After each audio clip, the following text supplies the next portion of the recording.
첫 번째 주제는 주가 변동성 확대입니다. 덴마크 제약사 시랜드의 실험약 서버듀타이드 임상에서 주요 목표는 달성했지만 내약성 문제로 19%가 복용을 중단했고 플라시보는 2.9%였으며 구토보고 비율은 40%를 넘었습니다. 체중 감량 효과는 최대 평균 16.6%에 플라시보 3.2%로 나타났지만 부작용과 중단율 때문에 상업성 약화 우려가 제기되며 시랜드 주가는 장중 약 23% 급락, 장 마감 기준 약 22.7% 하락해 연초 대비 약 50% 하락세가 이어지고 있습니다. 여기에 미국 나스닥의 주간 하락과 AI 연계, 반도체 기술주에 대한 재평가, 브로드컴 실적 부진과 강한 미국 고용 지표로 금리 인상 가능성이 겹치며 기술 섹터 전반에서 시가총액 대규모 소멸과 변동성 확대가 발생하고 있습니다. 두 번째 주제는 노보노디스크와 일라이 릴리의 비만 치료제 확장과 메디케어 보장 준비입니다. 노보와 릴리는 GLP-1 계열 비만약을 주사제와 경구제로 경쟁적으로 확대 중이고 7월 1일부터 수백만 명의 메디케어 수혜자가 월 $50로 비만약을 처방받을 수 있게 되어 의료체계에 큰 전환점이 될 전망입니다. 웨고비 경구제는 출시 5개월 만에 처방이 300만 건을 넘겼고 릴리의 파운데이어도 빠르게 처방이 늘고 있으며 릴리의 실험약 레트라루티드는 평균 체중 감소 28%로 강력한 효과를 보였습니다.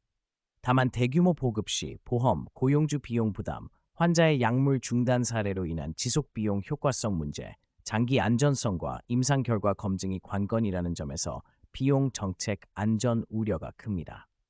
세 번째 주제는 아마존과 코닝의 AI 데이터 센터 관련 대형 계약 소식입니다. 아마존이 코닝과 수년에 걸쳐 수십억 달러 규모의 광섬유 공급 계약을 맺어 미국 내 AI 데이터 센터 확장에 필요한 고속 연결을 제공하기로 했고, 이로 인해 노스캐롤라이나 공장에 약 1,000개의 일자리가 창출되며 광케이블 기술자 교육 프로그램도 확대됩니다. 코닝의 광통신 사업은 AI 인프라 수요로 급성장해 연초 이후 주가가 거의 6배, 올해 2배 이상 급등한 가운데 이번 거래는 데이터 센터 성능에서 고속 광섬유의 핵심성을 확인시켜줍니다. 한편 글로벌 시장은 AI 기대 조정과 금리 우려로 약세지만 대형 기술 기업들은 여전히 AI 인프라와 파트너십에 대규모 투자를 이어가고 있습니다.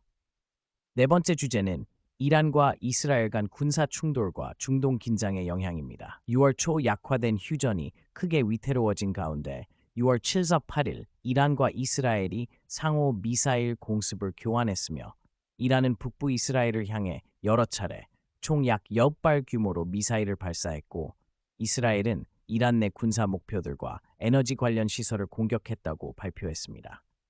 이란 외무부는 일단 군사작전을 중단했다고 밝혔지만 레바논 헤즈볼라 관련 공격이 계속되면 재개하겠다고 경고했고 이로 인해 국제유가가 4% 이상 급등해 브렌트가 약 배럴당 97달러, WTI가 약 93달러 수준으로 상승했습니다. 오페시 플러스가 7월부터 하루 188천 배럴의 생산 목표를 늘리기로 했지만 호르무즈 차단이나 인프라 손상 등으로 실제 공급 확대 효과는 제한적이라는 관측이 우세해 단기적 불확실성이 지속되고 있습니다.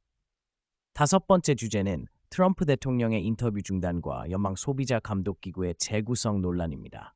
도널드 트럼프 대통령은 NBC Meet the Press 녹화에서 기자가 선거 부정 주장과 법무부의 이른바 Weaponization 기금 약 17.76억 달러를 추궁하자 인터뷰를 중단하고 자리를 떠났습니다.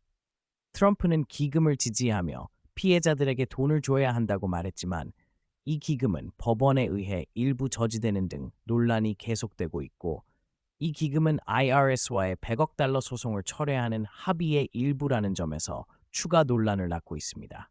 또한 트럼프 행정부와 동조 세력은 소비자금융감독국 시 등 연방 소비자감독기구를 해체하거나 정권 편향적 도구로 재구성하려는 시도를 벌여왔다는 비판이 제기되고 있습니다.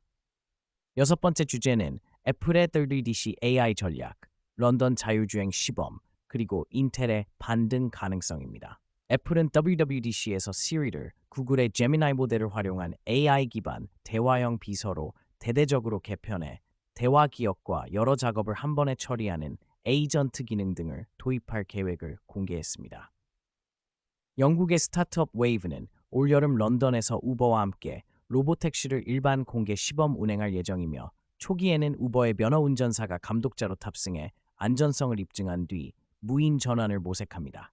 인텔은 새 CEO 리브탄의 조직 재편과 전략적 제휴를 통해 AI 확산으로 인한 추론 수요 확대에 대응하며 반도체 시장 재도약을 노리고 있지만 파운드리 경쟁력과 제조 품질 개선이 성공의 관건입니다.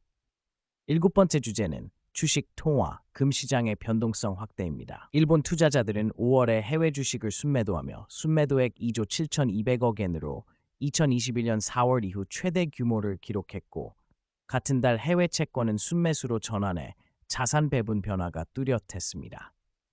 한국에서는 KOSP가 한때 8.3% 급락해 서킷 브레이커가 가동됐고 삼성전자, 이입티트, SK하이닉스 7.7% 등 반도체주 폭락이 지수를 끌어내렸으며 외국인 매도와 개인의 레버리지 투자 확대가 변동성을 키웠습니다.